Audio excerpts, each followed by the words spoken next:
I didn't get in. I think I won. This is Johnny trying to put the hard sell out. Come on, Johnny, you can do better than that. No, he did good.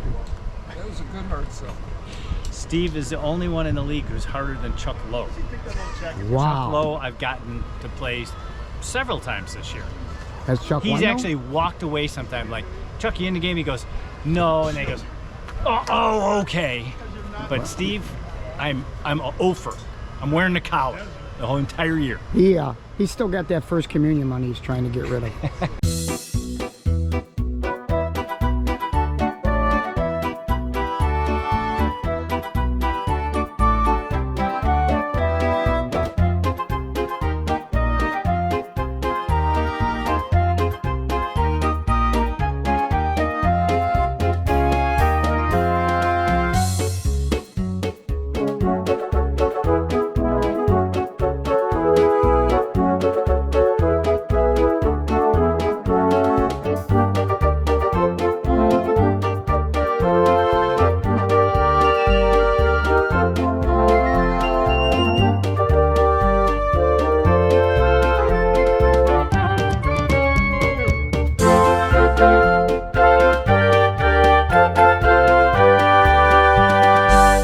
Is it going to rain today, Rich? I don't believe so. According to my special person, it's going to be very humid, windy, but no rain. If it rains, we'll have to get after that special person. Fire them. Probably not quite fire, but we will hit him in the face. Hi, everybody. Welcome back to Mulligan's Island. I'm Dunsey. And I'm Chipper. And we're here to do Mulligan's Island for you this week because... Jim. Yeah. Gags. Where is he, Mike? Well... This is Saturday, by This the is way. Saturday, yeah. This isn't Friday. We were supposed to do it yesterday morning. He got a new refrigerator delivered to his house, and it didn't fit under the cabinet. It was the same size as his old refrigerator, but the wheels on the bottom were not adjustable, so you could lower it down. So he was spent yesterday morning trying to sand, I think, 3/8 of an inch off the bottom of his cabinet. That's an awful lot of With sand. all of his food in the garage refrigerator and the old refrigerator, which was now out in the garage. And he had to get it all done so they could come back, install the refrigerator once it fit, and then pick up the old one and take it away. On top of that, he had plans to install a new microwave at 4 o'clock in the afternoon with a friend of his. And then he was leaving this morning at 10 o'clock to go to Mount Pleasant, to Riverwood for 4 days. So obviously yesterday got pushed aside, and Jipper graciously agreed to jump in and film Mulligan's Island. So it's Saturday, as I said. Yes, Saturday. And that means we have no live audience, no cameramen, no makeup personnel. It's true. No light operators. We're winging a prayer, just the two of us with having to do everything. So I thought what I could do to help, I brought fresh lime and a big cold bottle of tonic. And I provided the vodka. So cheers to everyone. Cheers. It's almost 12:30. And we're going to start on our first vodka tonic. Let's start, first of all, reminding everyone that the year-end outing is coming up. Yes. Hopefully on September 23rd. I haven't heard from Bob Waite yet, but I'm sure he will get back to me soon. Well, nobody's responded except me and Dan Smith. All right, everyone. Consider this an email. Send me a text. Let me know. Let's get the standings out of the way, as we always do first. The Birchlers are still in first with 322 points. Cooper and Miller are tied with Gags and Staley at 303 points. Larry English and Jack Krucha are in fourth now with 300 points. And Bondar and Sarabian are in fifth place with 294. Everybody else in the league is further down the scale. Yeah. Mark Bouchard and Dave Thomas are on the very bottom, but they are catching up a little bit to O'Neill and Yokinto. So we'll see what happens. And Chuck Lowe and I are falling down a little bit. We're, compressing the difference between us and last place. We learned something Wednesday. It's Saturday. Yeah, it's 3 days Saturday. ago. Gags and Staley were playing Fry and Webb. And Brucifer hit his tee shot on number 3 and dunked it in the water right in front of the tee box. He came back and he teed it up. And of course they questioned, wait a minute, you can't tee it up, you just have to put it on the ground and hit 3. One in, 2 out. I would agree with that. Apparently, and don't quote me on this, but apparently they looked up the rule, and the rule is if you hit it into a hazard, a water hazard, or out of bounds from the tee box, you can tee it back up and be hitting 3 off the tee box.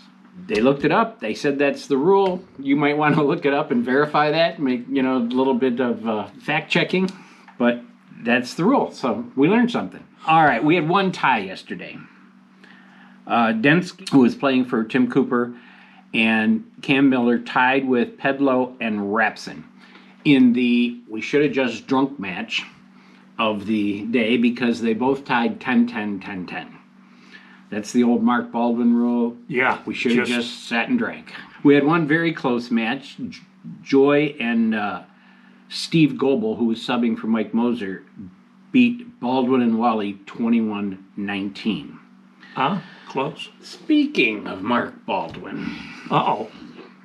Mark came into the clubhouse after golf and didn't have his card and realized he left it on the golf cart over at the golf cart barn. Here's a little film of his walk of shame. So right here is the walk of shame. He's covering up, but it doesn't happen. He forgot his card. Now the question is, we'll be back in a minute to see if he's got it in his hand. Ranger, make sure he brings the card in.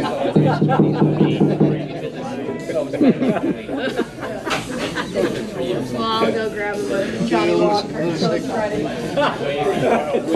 It's gonna be awesome. Actually, it's luckily I know how to forge Tim Joy's signature as the attestant. Oh, Timothy voter registration fraud. Joy. Yep. So we were Not only did they not have, they don't even know who won or and lost. there was a group teeing off at number 8 that was behind our last. Hold on a minute. They're handling the card very carefully. Okay, It's yes. been in the dumpster. Right, yes. Okay, go ahead. So we're coming up on the 19th, and I decided to play the 8th fairway from 9, and then play the next to the 18th for my second shot. They were the group behind our last group was just teeing off. Our last group hasn't quite finished 8 yet. So I apologized to the gentleman that was on the tee, and I said, by the way, one of those guys is a wounded Vietnam veteran, and the other guy is chief of police in the city of Plymouth. He carries a gun. Please act accordingly. Was it a perfect card? It was a perfect card because he said he forged Tim Joy's signature. I don't know if he did it before or after he took it out of the garbage. Not all the matches are close. No. And usually one is really very not close, and we call that The beatdown of the week. Tell us who that might be, Mike. That would be Larry English and Jack Krucher scoring 27 points against the City Boys. Foreman and 27 to Bass and Foreman. 27-13. Okay. 27-13 against the City Boys. Wow. That's a beatdown. And then individual beatdown. Yes. Andy Mundros got beat by John Birchler 16-4. 16-4. Can you believe that? It's kind of hard to play 9 holes and only get It is. 4 is. points. But I heard there was a second similar beatdown, Michael.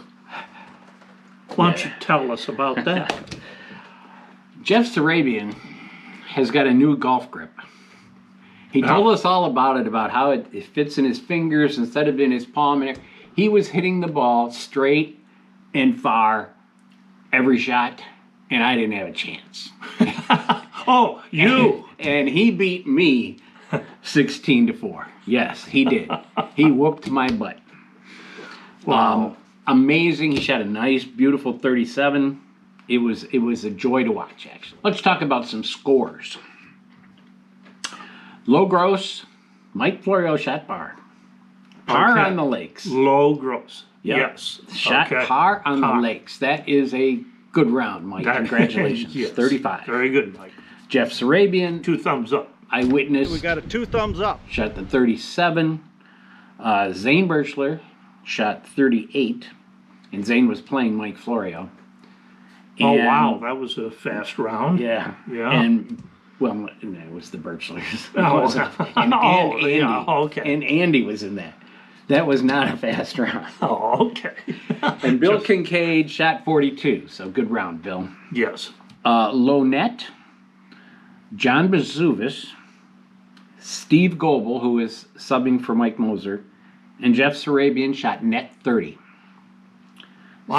Zane Birchler, Florio, and Warren Musson shot net 31. Yeah. Good Warren there. And Mark Baldwin and Al Cox and Jack Krucher and John Morano and Jeff Stella all shot net 32. Wow. We had exactly half of the league, 20 players, who shot net par or better on the lakes, Yes. which is really pretty good. And it means that the handicap system seems to be working pretty good. But there's always somebody who doesn't have a good day. Oh, I know this one. You call it The hacker of the week. That's the guy with the high net, and that was Bruce Webb. Bruce. Yeah, okay. The He one shot dunking them in the water off Yeah. of the yeah, okay. He shot a net 44. He Net 44. won hacker of the week by 5 strokes. Nobody else was worse than a net 38. All right, just a moment. Cheers. That's a good vodka tonic. They all are. All right. This is time when our little friend comes in and becomes part of the show. The Murano monkey. Bang her down there. Oh, There we go. yeah. Hi, Johnny. Hey, John. In the Sheeny Pool, Jeff Sarabian Yeah. on why hole not? number 5, the par 3, had a net eagle because he had a birdie with a stroke. He threw it that far from the pin. Oh, gee. I mean, what a shot. Right after he's telling us about his new grip. Yes. And we went, yeah, it's working. He got Did you- he got $65 for that. Did you try that new grip? I did. I tried it on that same hole. And I hit the ground behind the ball. And the ball popped up and didn't even make it. It went toward the water, but I didn't hit far enough to get to the water. And I was hitting the 3-wood. But I just chunked it and it popped way up in the air. Anyway. Oh, I could have done I didn't that try with a that lob grip wedge. anymore. Yeah, okay. Mark Back to it, Johnny. Mark Baldwin on number 8 had a net eagle. Yeah, It was actually a par with 2 strokes. he was celebrating so much he forgot his And, card. Yeah, and he got $39. And there's a $13 carryover to next week. So the first hole will be worth whatever Johnny decides it's worth, Yeah, plus right. $13. Because there seems to be a sliding scale as to Yeah, it kind of what the jumps Sheeny up Pool. and down, $20 or $10 or something. In the Zany pool, we had 15 people who got in the pool, so there was a total of $75. Mike Florio got $26 for birdies on number 3 and number 8. Oh, Zane Birchler got $12 for a birdie on number 4. Jeff Sarabian got $25 for birdies on number 5 and number 7. And Andy Mundros got $12 for a birdie on number 9. well, Guys, Congratulations to I'll all you drink guys. to that. Yeah, absolutely. Good job. If you're watching this Saturday night, If I get it done. if he gets it, Because I'm drinking vodka and tonic at 12:30. So we'll see what happens. we'll see. But if you're watching it Saturday night, today happens to be International Beer Drinking Day. It is International Beer Day. So sit back, relax, Have a beer. watch the island, and have a beer. Don't forget, YEO, YEO. September 23rd, tentatively. I'm pretty sure that'll be our date. And that's a Wednesday. But you got to let me know. Send me a text, send me an email. You can't tell me at golf because I won't remember.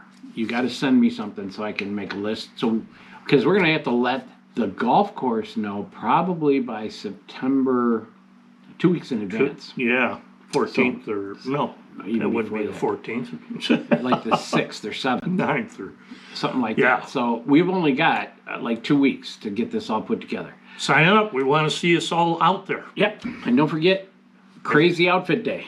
And is it? Yeah, Crazy Outfit Day is the year-end outing. Might be beer drinking day too. Yeah, well, that goes. Yep, well, that's part. Yeah. Okay. Anyway, Yes. I'm Dunsey, And I'm Jipper. and we'll see you all next week on Mulligan's Island.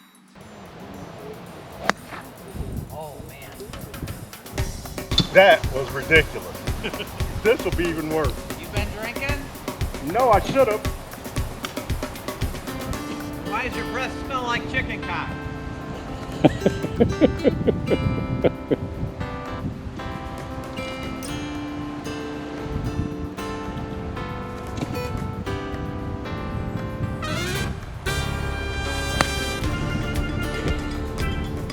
Gonna be a long day. And in 2 shots, James just got past the ladies' piece.